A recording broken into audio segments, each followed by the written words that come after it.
le chapitre 2, du 1er au 23e verset, compte tenu de ce chapitre qui est long. Je vais le lire moi-même pour gagner du temps. Amen. Hébreux 2, de 1 à 23, nous dit ceci. Donc nous lisons au nom de notre Seigneur Jésus-Christ.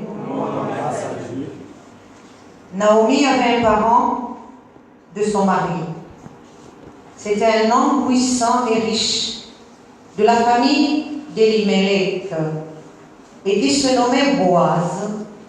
Ruth la Moabite dit à Naomi, « Laisse-moi, je te prie, aller glaner des épis dans le champ de celui aux yeux duquel je trouverai grâce. » Elle lui dit, « Va, ma fille. » Elle alla glaner dans un champ derrière les moissonneurs.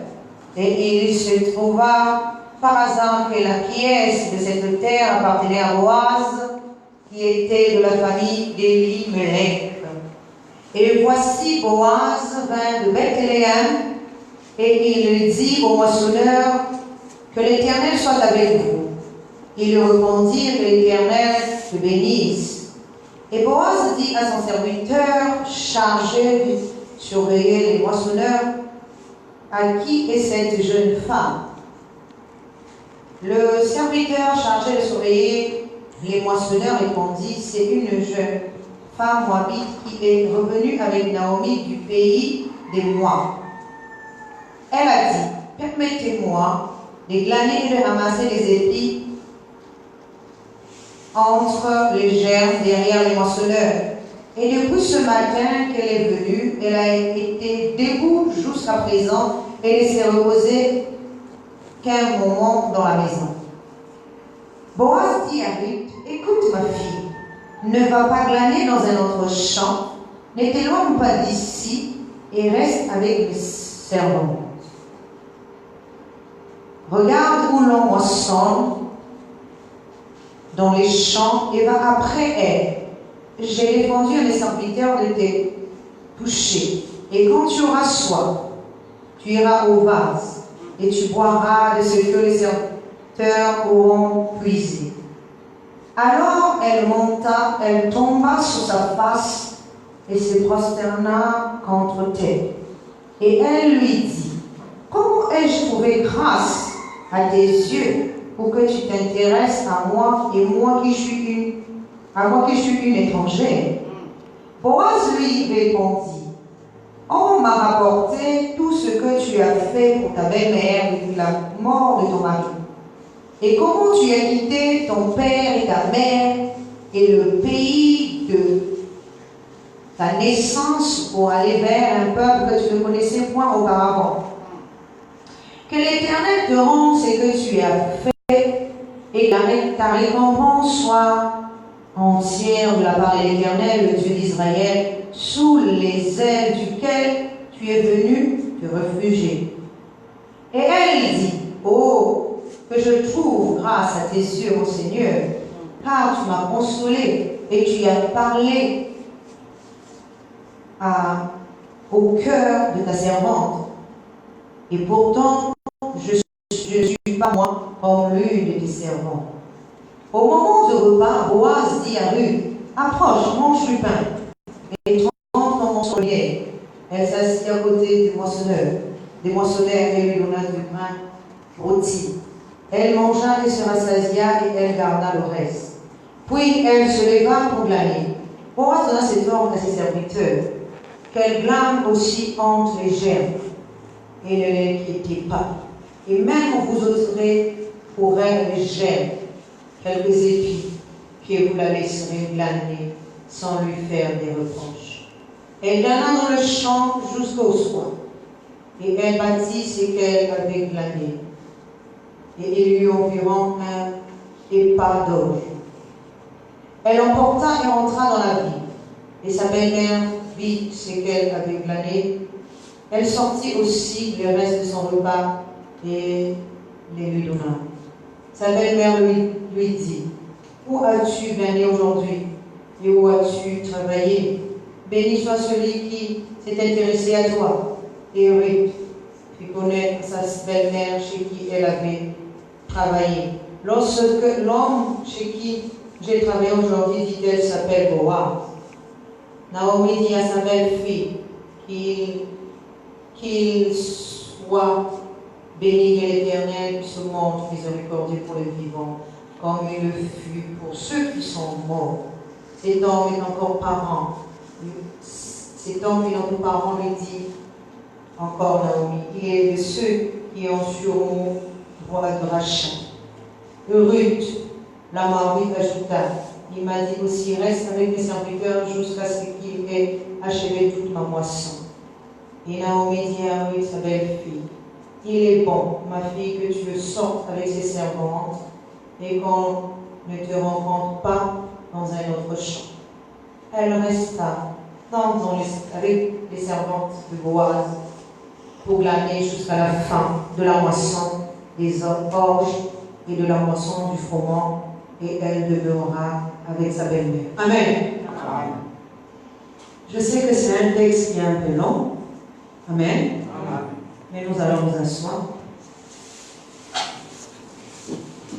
Et nous allons commencer à décortiquer au fur et à mesure de notre texte de ce soir.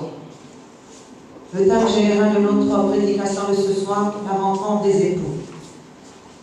Aujourd'hui, nous parlerons du point de contact, le point de contact. Amen. Le point de contact. La dernière fois, nous avons parlé du point de retrouvailles. Amen.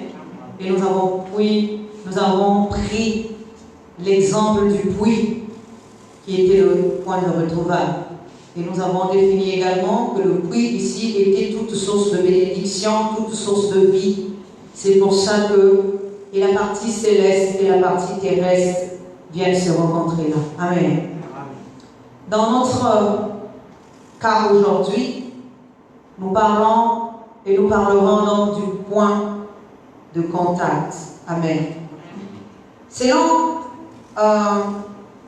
l'esprit, amen, le point, ou selon notre interprétation spirituelle, le point de contact ici, c'est toujours notre intérieur. Amen. Amen.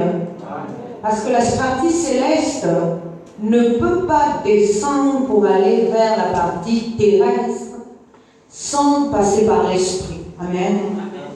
Or, ici, dans notre cas, pour que j'aille vite, parce qu'aujourd'hui, je n'ai pas beaucoup de temps, c'est Naomi. Amen. Naomi représente donc l'épouse au départ. Amen. Qui est descendue vers la terre représentée par les régions inférieures. Et lorsqu'elle est arrivée là-bas, elle a perdu son mari et elle a perdu ses deux fils. Pourquoi? Parce que ces deux fils représentent également des corps célestes qui ont épousé des connaissances terrestres. Amen. L'une représentant la mort et l'autre représentant la vie. Mais pas la vie céleste ou l'existence. Amen. Mais la vie. Donc la vie est différente de l'existence. Amen. Est-ce que nous sommes en train de comprendre? La vie est différente. Au départ, Naomi, elle incarne l'existence. Amen. C'est pour ça qu'elle s'approche vers la partie terrestre. Et en arrivant là, les corps qui sont représentés par ses deux fils et son époux vont finir par épouser. Donc les fils vont finir par épouser la partie terrestre jusqu'à mourir. Amen. Comment on arrive à mourir? Amen. Lorsque la vie éphémère ne se renouvelle pas, lorsqu'il y a la mort, amen, tout en nous meurt. Même nos corps spirituels meurent. Amen. C'est pour ça que la parole de Dieu nous dit que Adam et Ève, amen, dans le jardin d'Éden, parlaient avec Dieu, voyaient Dieu, écoutaient Dieu, parce qu'ils avaient des corps célestes. Amen. Mais lorsqu'ils sortent du jardin d'Éden, ils ne sont plus dans le corps céleste, mais ils rentrent dans le corps terrestre. Amen. s'ils rentrent dans le corps terrestre, ils font mourir automatiquement le corps céleste. Est-ce que nous sommes en train de comprendre? Je vais l'expliquer autrement. Si aujourd'hui je rentre dans moi qui autrefois avait la compréhension céleste, c'est-à-dire j'étais bon, j'étais compréhensible, j'avais toutes les qualités et les vertus ou encore les valeurs célestes. Si je commence à m'exprimer, à parler comme et à avoir les vices de tout ce qui est terrestre, je vais tuer la partie céleste et je vais rentrer dans la partie terrestre. Amen. Ce qui veut dire toutes les dimensions de l'homme en moi, que ce soit le Père, le Fils et le Saint-Esprit vont mourir. Amen.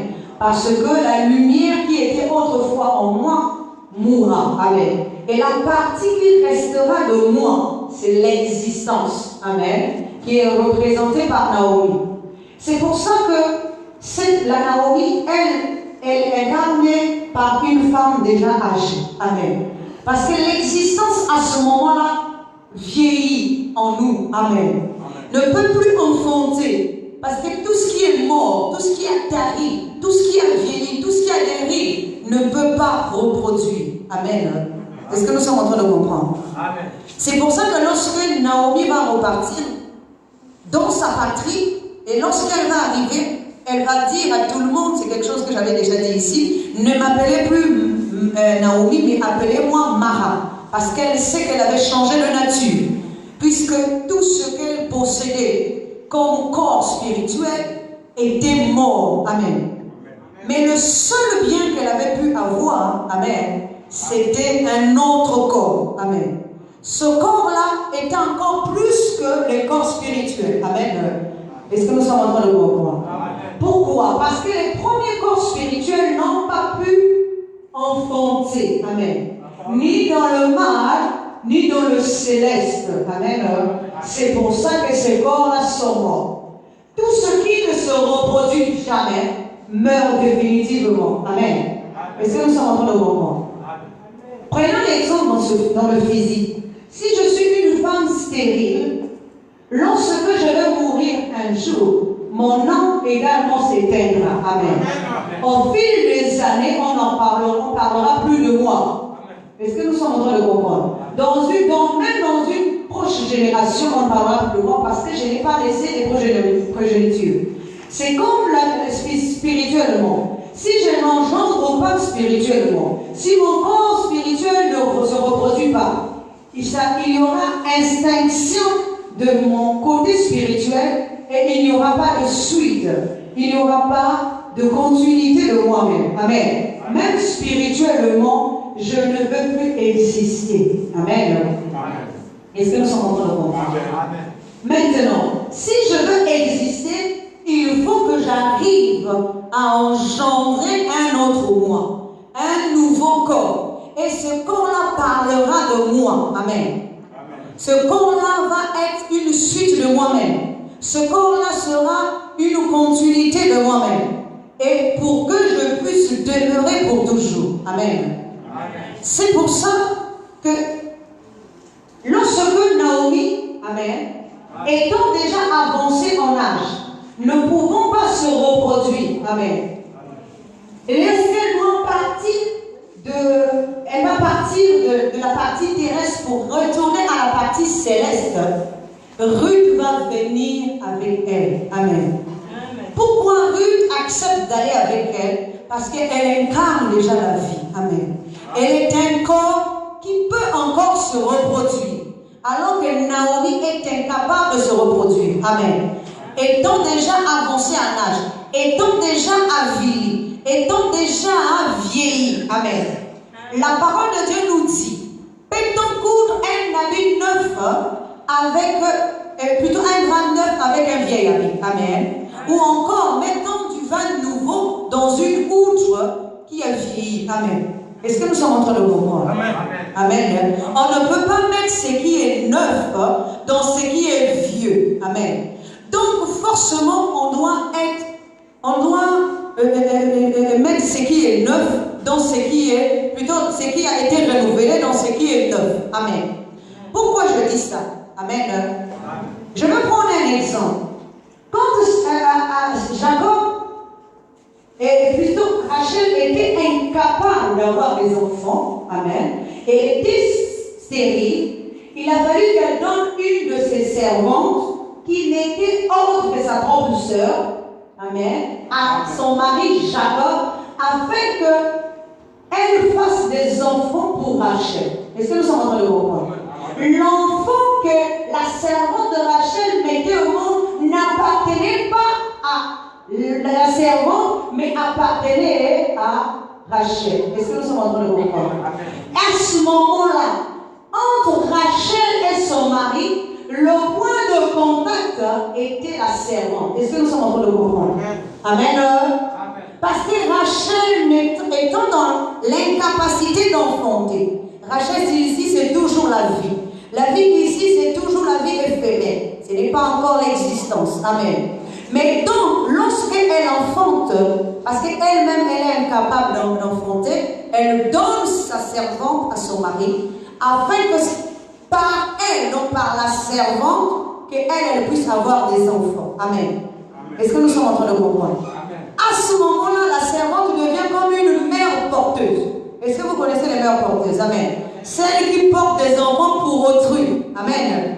Et dans le même cas, Sarah et Agar sont passés également par là.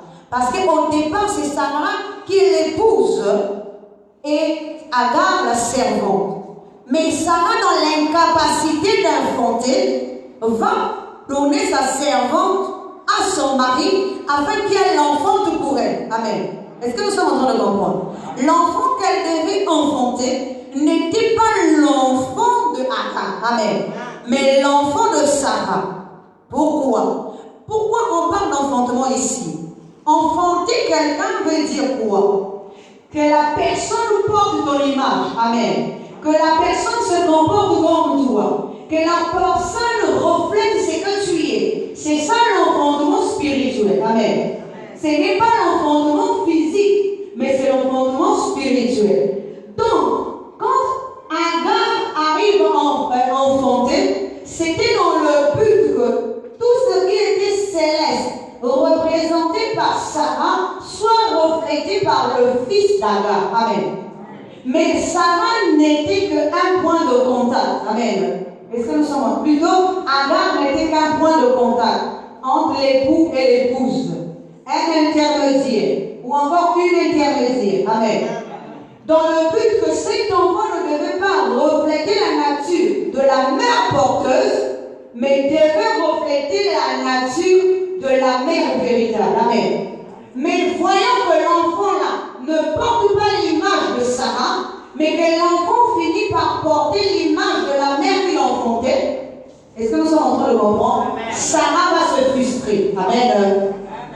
Ce qui veut dire, lorsque la conscience suprême qui a donné au corps la possibilité d'enfanter avec son époux, amen, c'est-à-dire de refléter une image, et qu'elle voit que cette image n'est pas mise en valeur, que ce fils-là, au lieu de représenter la connaissance céleste, on représente la connaissance terrestre. Amen.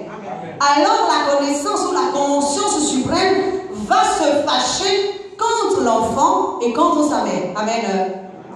Est-ce que nous sommes en train de comprendre? Amen. Et c'est pour ça que plus tard, il est dit que lorsque Sarah a enfanté elle-même, il a dit à Jacob, à Abraham, de chasser la servante et son fils. Et il nous est dit également que Sarah et Abraham a exaucé cette prière parce que Dieu lui a demandé. Amen. Amen. Pourquoi? Amen. Amen. Parce que ce qui est terrestre, l'image terrestre ne peut hériter ce qui est céleste. Amen. Est-ce que nous sommes en train de comprendre? L'image terrestre ne peut pas hériter ce qui est céleste. Si au jour d'aujourd'hui, nous sommes encore dans la peau d'Ismaël, le fils terrestre, le corps terrestre, nous ne pourrons jamais hériter ce qui est du céleste. Parce que ce sont deux choses différentes. Amen. C'est pour ça que je veux revenir encore à Naomi. Oh, Naomi, lorsqu'il arrive, elle est plutôt avec Ruth.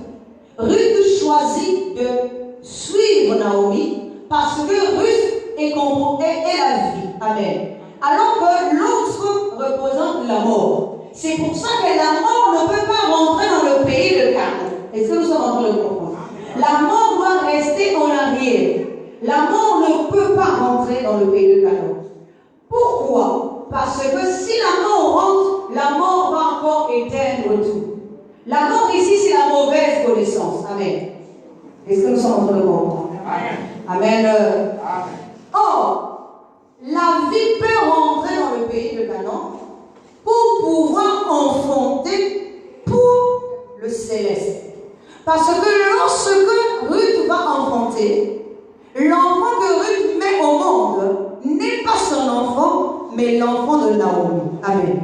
Parce que dans le dernier chapitre de Ruth, il nous est dit que lorsque Ruth a fini par enfanter un fils, les gens qui sont venus voir Naomi n'ont pas félicité Ruth, mais ont félicité Naomi. Amen. Parce que Naomi venait d'avoir un nouveau corps, un corps céleste qu'elle-même n'a pas enfanté, mais sa belle-fille. Or, la belle-fille ici représente comme un corps, le corps extérieur qu'elle a ramené vers l'intérieur. Est-ce que nous sommes en train de comprendre? Si notre intérieur est incapable d'enfanter, nous devons aller chercher ce qui est extérieur, qui est encore la vie, pour ramener vers l'intérieur, afin que cette dernière enfante pour nous. L'enfant qu'elle va enfanter sera maintenant le corps de la conscience suprême. Est-ce que nous sommes en train de comprendre? Amen. Maintenant, nous allons expliquer un peu tout ce parcours. La parole de Dieu nous dit que lorsque Naomi, plutôt Ruth se lève un bon matin, elle commence à dire, je vais aller chercher où ce que je vais aller glaner. Quand j'ai lu dans le dictionnaire, le mot glaner veut dire ramasser. Amen. Amen. Alors, si nous prenons le mot ramasser, qu'est-ce qu'elle va ramasser? Elle va ramasser du blé. Amen. Elle va ramasser après les moissonneurs. Amen.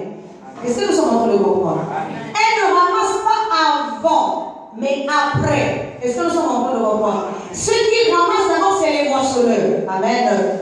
Or, la parole de Dieu nous dit dans Matthieu 13, 39, l'ennemi qui a sémé, c'est le diable. La moisson, c'est le monde. Les moissonneurs, ce sont les anges. Amen. Si aujourd'hui, le champ est le monde, amen, et il y a des moissonneurs qui sont venus moissonner. Ils sont venus moissonner le blé pour anéantir l'ivraie. Amen. Maintenant, elle ne vient pas moissonner avant les autres. Elle vient après. Amen. Je vais prendre l'exemple de Jésus en tant que moissonneur. Amen.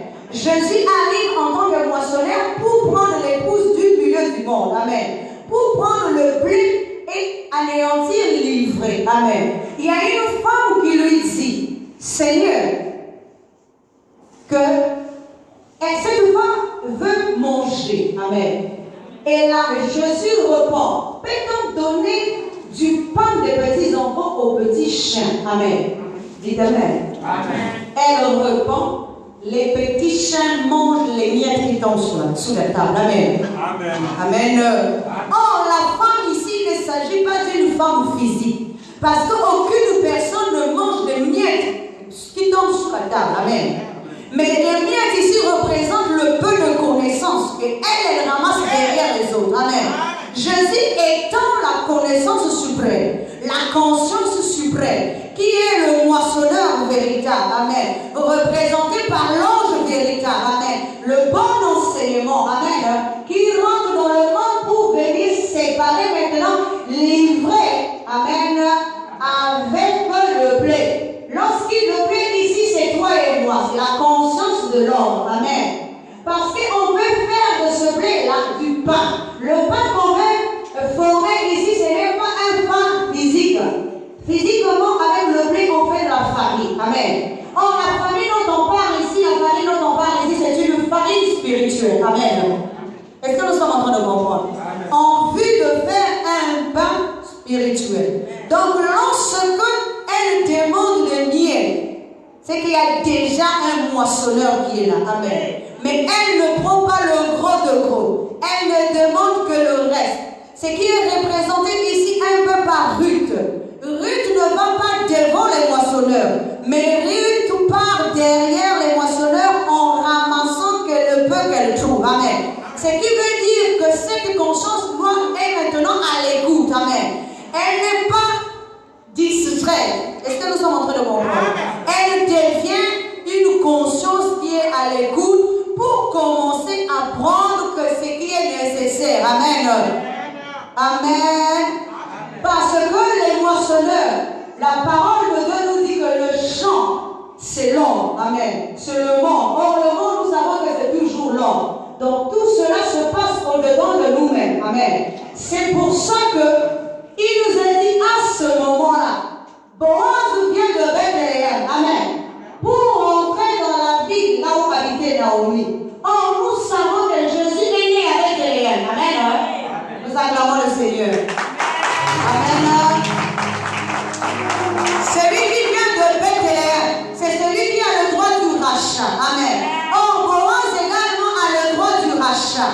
Mais lui, il vient de Bethléem de la manière que Jésus était né de Bethléem. Amen. Lorsqu'il rentre dans la ville, amen, Naomi reconnaît, parce que la première fois, Boaz donne à manger. Amen. Boaz dit, connaissant si Naomi, si Ruth arrive jusqu'au niveau de Boaz, c'est que Ruth a quitté le pays de son père, le pays de sa mère, pour aller vers le pays céleste. Dites amen. Parce qu'il est dit à Abraham, quitte le pays de ton père et de ta mère, va vers un pays où je te donnerai en possession. Or, ici, il nous est dit que Boaz donne de l'importance à Ruth, parce qu'il reconnaît que Ruth a quitté le pays de son père et de sa mère pour aller dans un pays nouveau. Il ne le connaissait pas. Amen. Parce qu'elle a suivi sa belle-mère. Et ça, nous sommes en train de comprendre. Amen. Et la belle-mère ici devient le point de contact qui l'emmène vers l'époux. Amen. Parce que cette belle-mère, amen, était de la famille de Boaz. Amen. Mais Boaz n'était pas son parent direct, mais c'était le parent de son époux. Ce qui veut dire qu'il incarne toujours l'époux. Amen. Mais l'époux qui ne peut plus épouser celle qui a vieilli, mais qui épouse maintenant le nouveau, un nouveau corps. Amen. Qui n'épouse plus une conscience qui a vieilli, mais qui va épouser maintenant une conscience renouvelée. Amen. Est-ce que nous sommes en train de comprendre? Amen. C'est pour ça. Amen. Regardez ce que Boaz dit à Ruth. Boaz, dans le 5e verset, il est dit, et Boaz dit à son serviteur,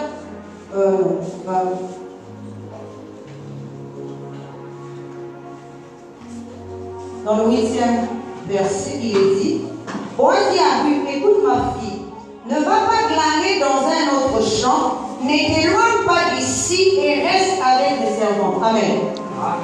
Nous savons que le champ ici, c'est le monde. Et que le monde, c'est toujours notre corps. Amen. Mais regarde l'instruction que Boaz donne à Ruth. Ne t'éloigne point. Amen. Comme lorsque Dieu dit à Josué que ce livre de la loi ne s'éloigne point de toi. Amen. Amen. Ne t'éloigne point. Tu restes dans le champ. Tu restes dans la droiture. Tu restes dans la connaissance. Tu ne sors pas du chemin où tu es arrivé. Amen. Ça veut dire que tu ne t'écartes pas, ni de gauche, ni de droite. Amen. Mais que tu restes ferme dans ce que tu apprends ici. Amen. Car elle était venue moissonner. Moissonner parce qu'elle avait faim. Or, la famille ici ne s'agit pas d'une famille physique. Il s'agit de l'esprit qui manque de connaissance. Amen.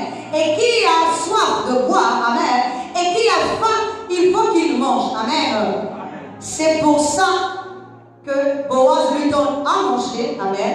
et lui permet de rester qu'avec ses servants. Ce qui veut dire qu'elle ne doit plus aller ailleurs. Amen. Aller chercher à devenir stable dans la maison de son maître. Est-ce que nous sommes en train de comprendre? Amen. Elle va devenir donc, avant de devenir une épouse parfaite, on doit commencer d'abord par être obéissante. Amen.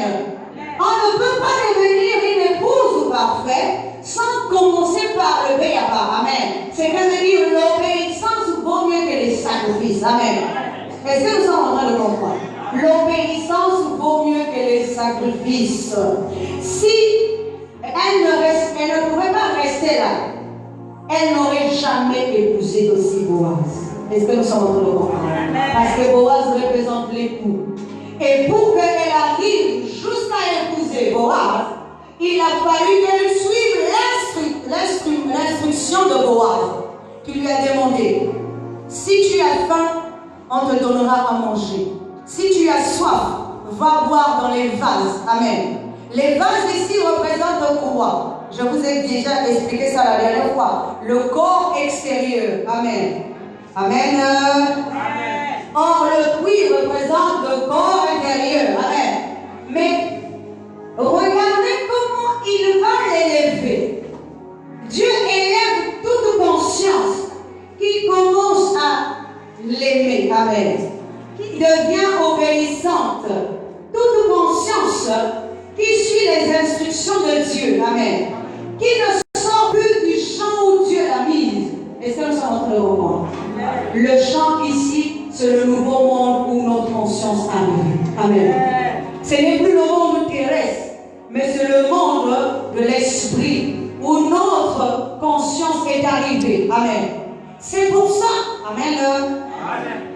Oui, nous allons encore continuer. Lorsque,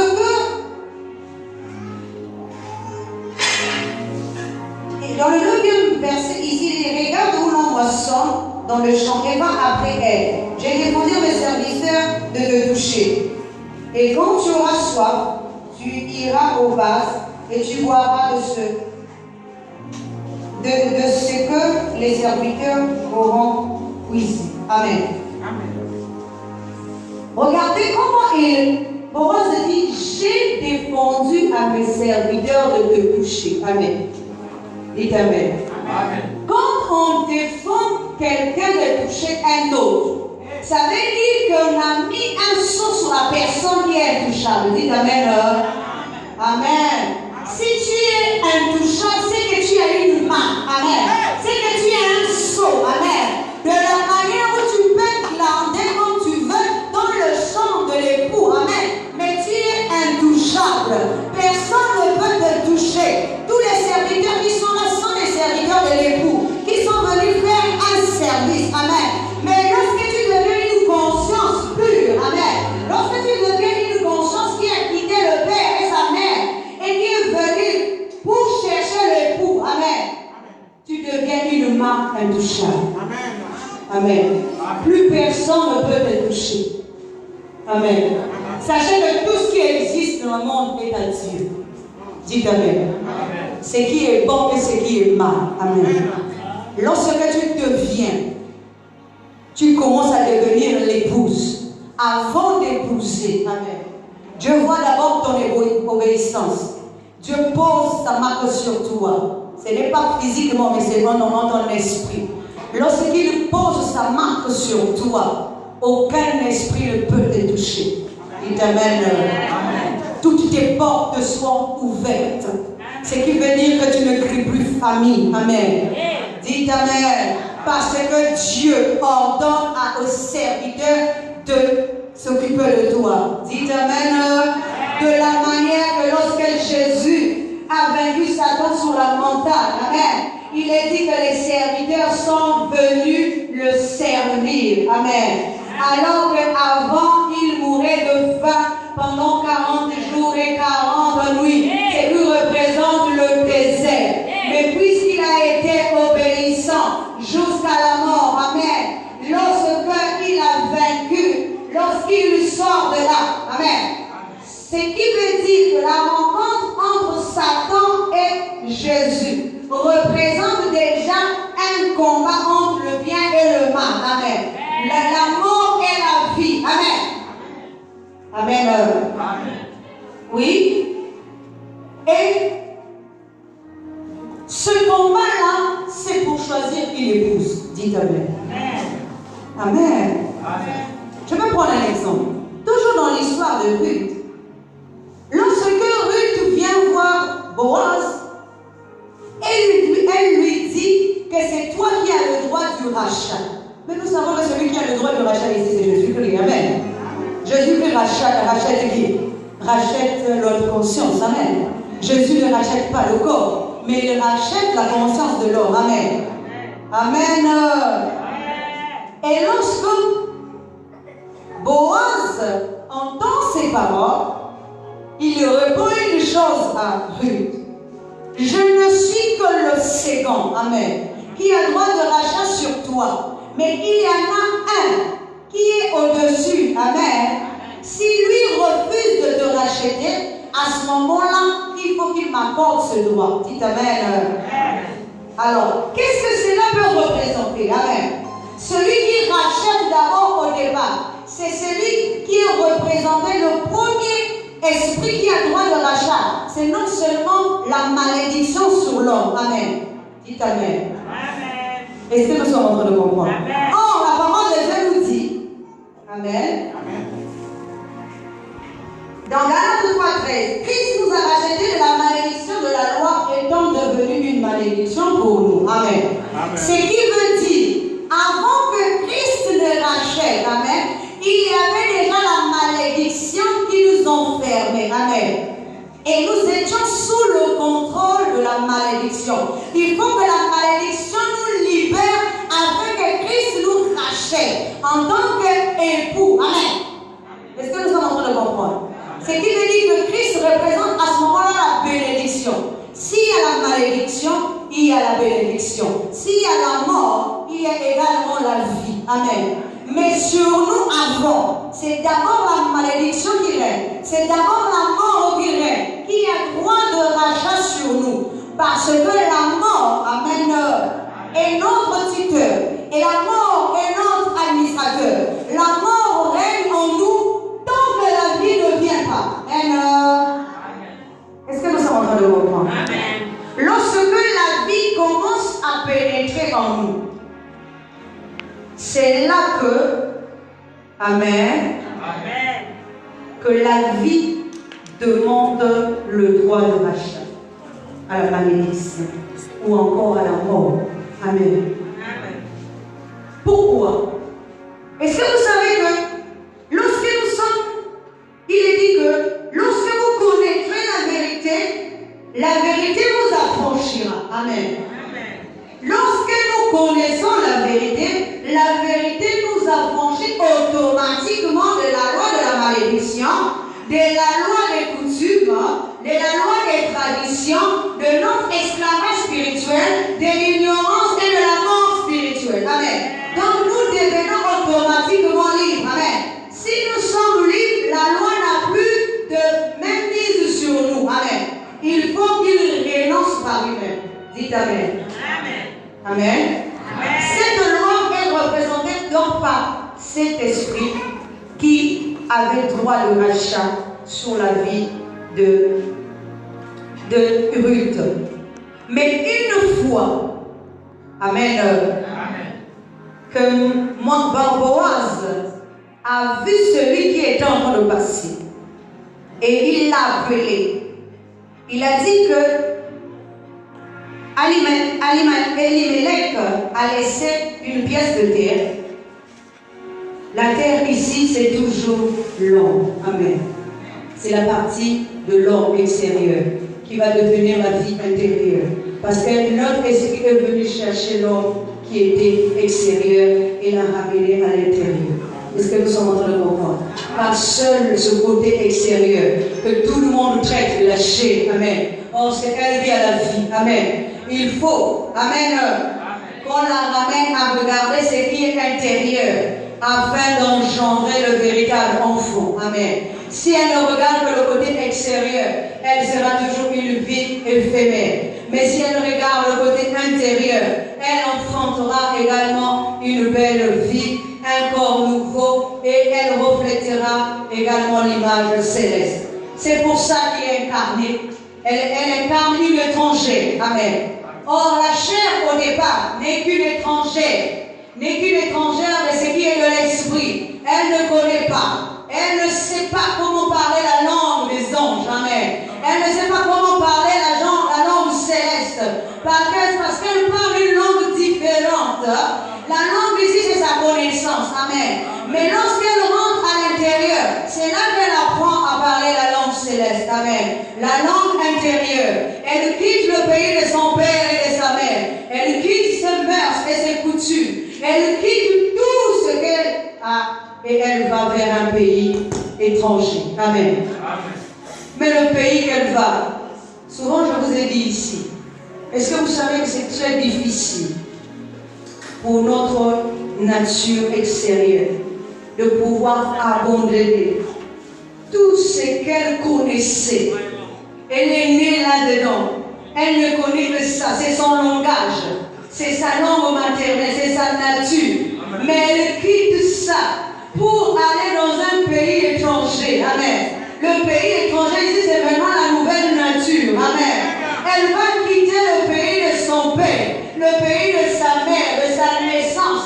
Et elle va aller vers un pays nouveau. Amen. Parce qu'elle s'est attachée à la conscience qui est arrivée jusqu'à elle. Et elle voit tout le travail que cette conscience a fait. Amen. C'est comme Jésus qui fait ce travail, qui descend vers les enfers pour aller enseigner aux morts. Amen. Les morts dont Jésus enseigne ici, il ne s'agit pas de morts physiques. Dites Amen. Jésus n'a rien à faire avec les morts physiques. Amen. Jésus a affaire avec les morts spirituels. Lorsque Jésus descend jusqu'aux enfers, c'est pour enseigner celui qui est mort spirituellement, afin qu'il se réveille de sa mort spirituelle. Amen. Et qu'il recouvre la vue, et qu'il recouvre la santé, et qu'il recouvre l'usage de ses oreilles. Amen. Qu'il entende, qu'il se redresse, qu'il ne boite plus. Amen. Qu'il ne soit plus mort pour qu'il reçoive la vie qu'est Jésus-Christ. Amen. Donc Jésus ne va pas parler aux morts physiques. Si dans ton esprit, tu penses que Jésus est allé dans un séjour de mort de physique, détrompe-toi. Amen. Jésus ne rentre que Jésus en tant que connaissance, en tant que parole, en tant qu'enseignement, ne rentre que dans le séjour de mort où tu es toi-même. Le séjour de mort ici, c'est ton corps. Le séjour de mort ici, c'est la partie terrestre.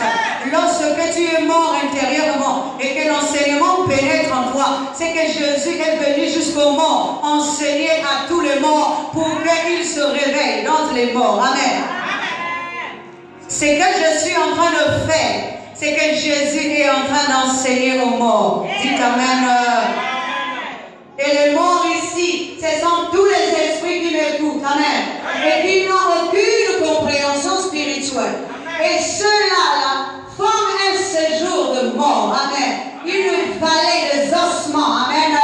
Il n'y a aucun nerf. Amen. Il n'y a aucune chair. Amen. Il n'y a pas d'esprit. Amen.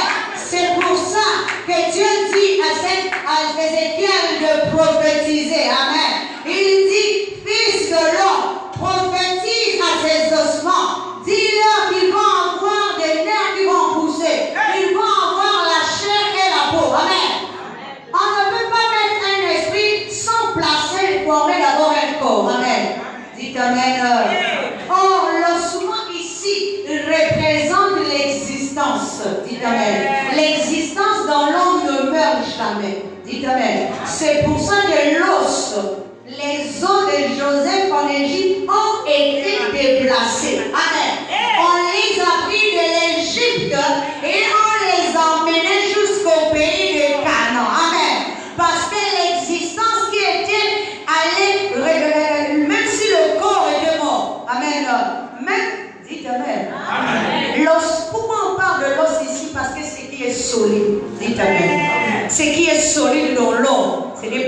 peau. Amen. C'est l'os qui est solide. C'est pour ça qu'on représente ce qui est consistant passe l'os. Amen. Et lorsqu'on déplace les os, amen. Pourquoi prendrait-il les os d'un mort pour les emmener dans un pays nouveau? Si cela n'était pas nécessaire. Dites amen. Et il nous est dit également que Élisée, le point de contact, dites amen. Que Élisée, lorsqu'il était mort et qu'on l'avait enterré, il y a eu des gens qui venaient enterrer une autre personne. Et ils avaient leur mort. Ils n'avaient rien à voir avec Élisée. Mais quand ils ont entendu vent d'une guerre, ils ont couru. Ils ont jeté le mort. Dites amen. Et le mort, dans le contact avec les ossements d'Élisée, ont repris vie. Dites amen. Parce que le mort, ce n'était pas un mort physique. Amen. C'était un corps. Amen. Qui devait être en contact avec l'existence. Amen. Afin qu'il nous reprenne vie. Amen. Dites amen. Et c'est pour ça que Ruth était autrefois une Moabite, étrangère à la vision de Dieu, étrangère aux mœurs de Dieu, étrangère à la coutume de Dieu, étrangère aux valeurs de Dieu. Mais lorsqu'elle choisit de quitter le pays de son père et de sa mère et de s'attacher à l'existence, amen, elle reprend vie, amen. L'existence ici, c'est le contact. Elle touche les os. Amen. Et après avoir touché les os, représentés par Naomi, amen, elle reprend vie. Et elle et Naomi ne font qu'une seule et même personne. Dites amen. Amen. Et Naomi et elle ne font qu'une seule et même personne. L'autre incarne l'esprit et l'une incarne l'esprit, Naomi, et l'autre incarne le corps. Amen. Car c'est le corps qui enfonce. Amen. Si l'esprit n'a pas pu enfanter, le corps va pouvoir enfanter. L'enfantement ici, ce n'est pas physique, mais c'est refléter tout ce que est spirituel. Amen. Pourquoi? Parce que si l'esprit enfante, cela restera intérieur. Mais si c'est le corps qui enfante, cela arrivera à l'extérieur et sera vu à l'œil nu. Dites amen. Est-ce que nous sommes en train de comprendre? Oui. Si c'est l'esprit qui enfante intérieurement, est-ce qu'on verra un changement en toi? Tu peux pas parler de tous les français possibles. Voilà. Tu peux même m'expliquer ton charabia. Amen. Amen. Mais tant que cela n'est pas reflété, on ne voit pas le changement en toi. Amen. C'est que Naomi, au-dedans de toi, ne peut pas enfanter. Elle est trop vieille. Amen. Mais donc c'est Ruth, la femme moabite, qui doit enfanter un fils pour donner la nature de l'intérieur. Amen. Cela doit être reflété pour qu'on te voie et qu'on dise réellement, celle-là ou celui-là est une nouvelle créature. Amen. Ce n'est plus celui que j'avais connu hier, mais c'est devenu une nouvelle créature. Amen. Et le point de contact, c'est les ossements qui sont à toi. Dites amen. Une fois que le corps est formé, tu dis quoi à Ézéchiel? Fils de l'homme, prophétise encore. Appelle l'esprit des quatre vents qu'il vienne habiter dans ces ossements. Amen. L'esprit qui vient des quatre vents, c'est l'esprit du ciel. Amen. Pourquoi les quatre vents? Donc, les connaissances existantes, les dimensions existantes. Amen. L'esprit doit venir du nord, du sud, de l'est et de l'ouest. Amen. Pour venir s'incarner en toi, afin que tu deviennes une nouvelle créature. Autrefois, tu étais mort dans la connaissance de Dieu. Aujourd'hui, tu es en train de prendre vie. Dites amen. Parce que les nerfs sont en train de pousser sur toi. Parce que la peau est en train de pousser. Parce que la chair pousse. Il ne manque plus qu'on souffle l'esprit. Amen. Amen. Le point de contact, c'est les ossements qui étaient déjà en toi. Ces ossements-là ne meurent pas. C'est comme on dit, la lumière qui ne s'éteint jamais. Cette lumière demeurera jusqu'à ce qu'on lui donne encore un corps. Et si on lui donne un corps, on lui donne un enseignement, et elle reprend vie, elle devient un homme nouveau. Le vieux, voici, toute chose est devenue ancienne. Et que ce voici, tout est devenu ancien, et que toutes choses sont devenues nouvelles. Amen. Donc le point de contact, c'est d'abord à l'intérieur de toi-même. Ce n'est pas quelqu'un d'autre physiquement qui est le point de contact. Toi, tu dois épouser l'Esprit suprême. Mais pour cela, il faut que tu demeures. Quitte d'abord le pays de ton père et de ta mère et va vers un pays nouveau. Le pays de la gloire. Le pays où on te donnera un enfant spirituellement. Amen. Amen. Oui, le pays où tu auras quelqu'un qui va te racheter. Qui a le droit de rachat sur toi. Jésus a le droit de rachat sur toi. Et c'est pour ça aujourd'hui, il te dit encore, reste dans ce champ. Si tu as soif, la soif ici c'est de boire les vertus. Si tu as faim, la faim ici c'est de manger la connaissance. Tout cela est à l'endroit où tu te situes aujourd'hui. Que la parole de Dieu trouve place. Amen, amen, amen.